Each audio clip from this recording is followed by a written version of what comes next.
I said before, and I'll say it again, that we need to go into every game believing that we can win. We need to go into every game with the belief that we can win the game. That's always been our sort of our philosophy at the academy, to believe that we can win the game. Every game we play, we believe that we can win the game. When you go up against the opposition player, I've said before, we have respect for the player, but equally in saying that, we believe in ourselves. You step out there, we have to ask teams questions. We've got to ask players questions. What I mean by that, vary the play, obviously follow the instructions that your role specifies, but we've got to ask the opposition questions. We've got to ask them questions. We can't just let the opposition out and just do what they want to do. We have to look and analyze the game and think really, really clearly about what we're doing and how we sort of, go forward in games.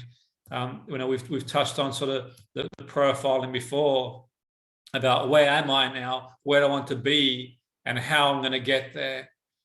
So profiling is a useful methodology, identifying and understanding our perceived areas for improvement. It helps us identify the qualities which you've talked about to be a good footballer. Your analysis of players is first class, is fantastic, really, really good. You're very knowledgeable. Students, learners, it's a privilege to work with people as knowledgeable as you guys. With a profiling is to remind you is a 4-step process which involves identifying, and we talked about, to be successful in our sport and football, and then defining which one is the most important. If you could argue that all these components are equally as important, then plotting our own profile, saying, well, how will I get there? And we'll look at barriers. We've negotiated barriers in the past. It's not always been easy.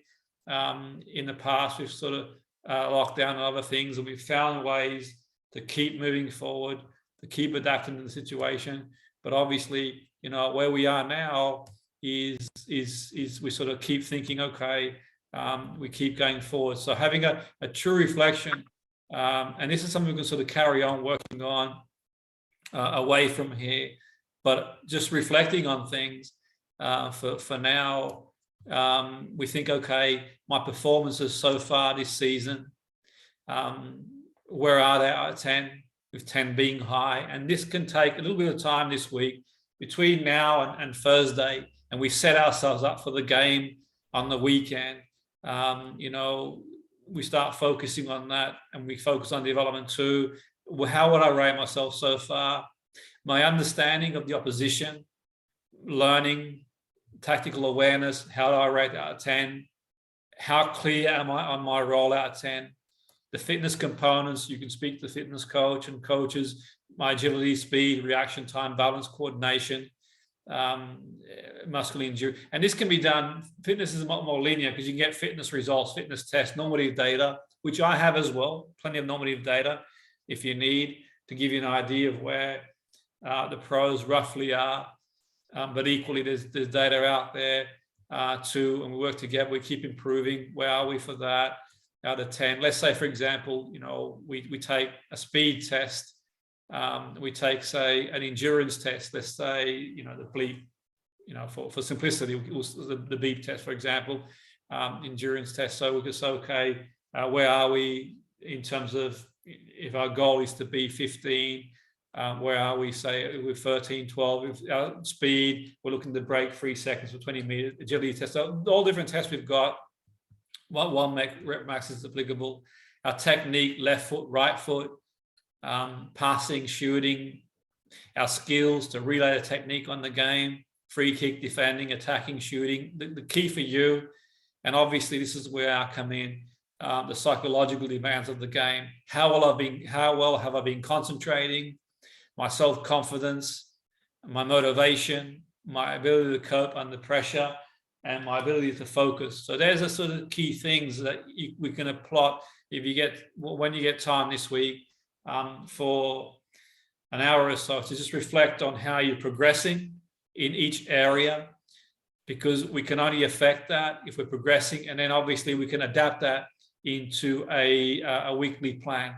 That's the idea, then to bring that into a weekly plan. That's the whole idea with all these things. You know, what you're doing as an athlete is you're concentrating.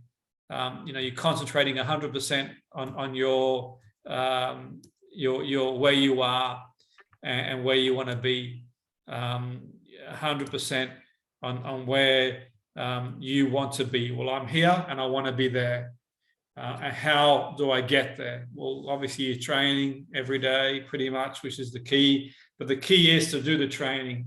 And we've talked about sort of analyzing players, looking at their movement, looking at what they do. And we can sort of, you know, bridge the gap by doing that. That's the sort of key to it. But what I want to do now is sort of, you know, take any sort of questions before we wrap up with some yoga and the template. If you don't already have it, I'll send it to you. I'll drop it in the box as well. You know, it's great to get some positive feedback of some of you guys, and obviously, but you know, I'm not surprised because I believe, you know, I believe that that you know, in each and every one of you can sort of do to keep improving and sort of be the best you can be. So I'm going to put this template into the Dropbox, and you know, when you've got sort of time to go through it, you know, have a good honest reflection on your own ability in each area, each component of the game, and make decisions about, okay, during the week, what do I need to spend more time doing? And this is like you know, navigating along the way. You know, that's why I say you analyze your games, you can video your games, great if you're allowed to video them, and sort of we look to improve. We don't go through the motions in training. The training is at 100%. We play, we train as we play, and we take that into the games. That's the key. We keep improving in training. Training, you're very specific about what you're doing. You've got a clear plan, direction you want to go, but sometimes you've got to re-navigate the plan, which is sort of key.